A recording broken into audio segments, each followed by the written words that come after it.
is showing signs of weakness and growth. Within the span of about 1 week, we've seen not one, but 2 heads of government resign and get replaced by unelected bankers as a result of their inability to solve the looming debt crisis. We're not immune to it ourselves.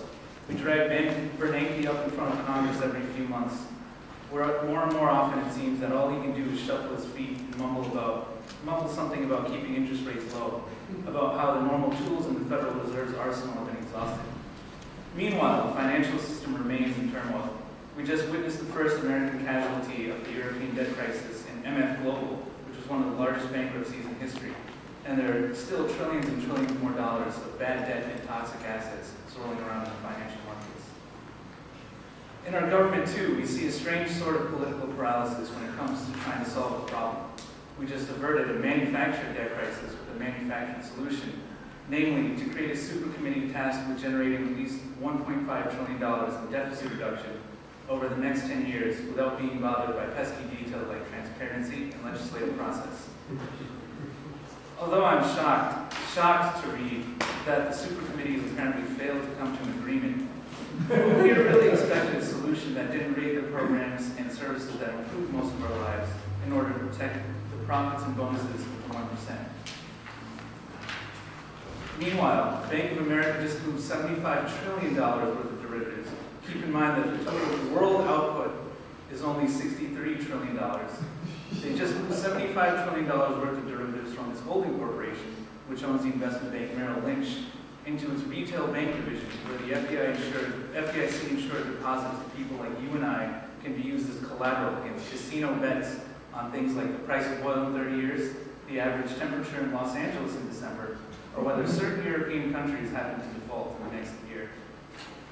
Things don't seem to be getting better anytime soon either. According to the Wall Street Journal, world GDP growth is projected to decline to 3.2% in 2012, increase to 3.5% in 2013, and then average 2.7% from 2017 to 2025.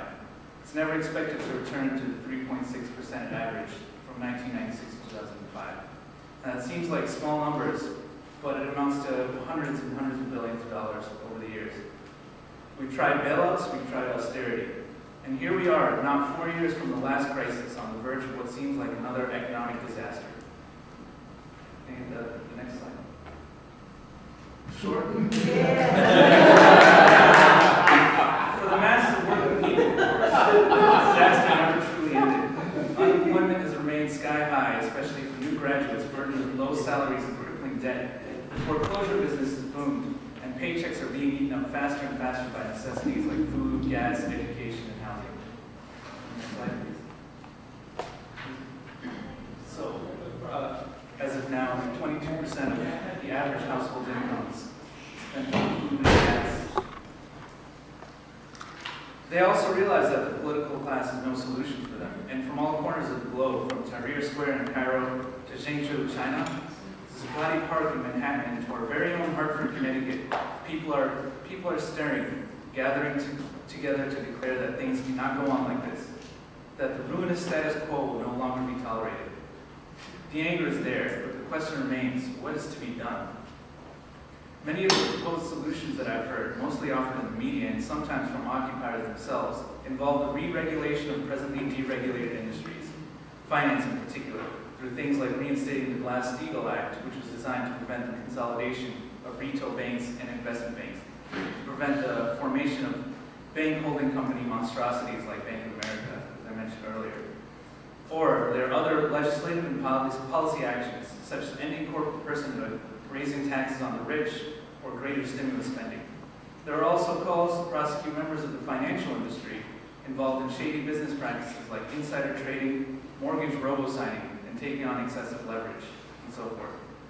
There is a general feeling that if only we could punish these criminals and disincentivize such behavior, if only we had tougher regulations to rein in these rogue elements of the financial system, we could have prevented all this mess. It's admittedly an appealing line of thought. If we could simply roll back deregulation, return back to the days when capitalism actually worked, as opposed to this subverted capitalism that the capitalists have somehow created for themselves, vigorously prosecute those who seem to be acting in society's worst interests, perhaps we could then return to the days when things were not so bad. The problem with this approach is that it does not take into account that the origins of the current crisis are structural and cannot be remedied through simple legislative or judiciary means.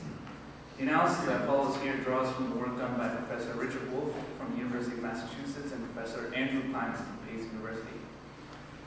So to understand the causes of the current crisis, we have to start immediately after the Second World War. Being largely untouched by the destruction, the United States entered an unprecedented boom period. The rate of growth of GDP in December of 1950 was 13.5%. Its factories were busy rebuilding Europe, supplying goods to the entire world, developing our infrastructure, and as a result, employing millions of workers who would become a massive base of consumers with lots of dollars to spend. And of course, industries producing goods for them to spend on. So it was huge growth in productivity, wages, standard of living, and so forth for all income groups in society. And this is crucial. Those gains were fought for and protected by a large and capable labor movement. And then in the late 1970s, all of that began to change. The next slide. So starting at around 1978, the growth in productivity became decoupled from the real wage. What that means is that while productivity was still increasing, there was no longer a corresponding increase in the real wage, the value of actual goods you can buy with your money. That's what this graph shows here, is that around 100%, well, they just happened to choose 1970 for 100%, but around that time, productivity kept going up, wages kept staying the same. So workers were producing more and more, being hit. Much of that was due to automation. The spread of the computer and advances in machine technology allowed fewer workers to produce the same amount of product. And much of it was due to foreign competition. By this time, the economies of Europe and Japan had largely recovered from World War II, forcing U.S. producers to cut costs, namely wages, in order to compete. So although the economy was growing, workers received a smaller and smaller share of that growth. The next slide.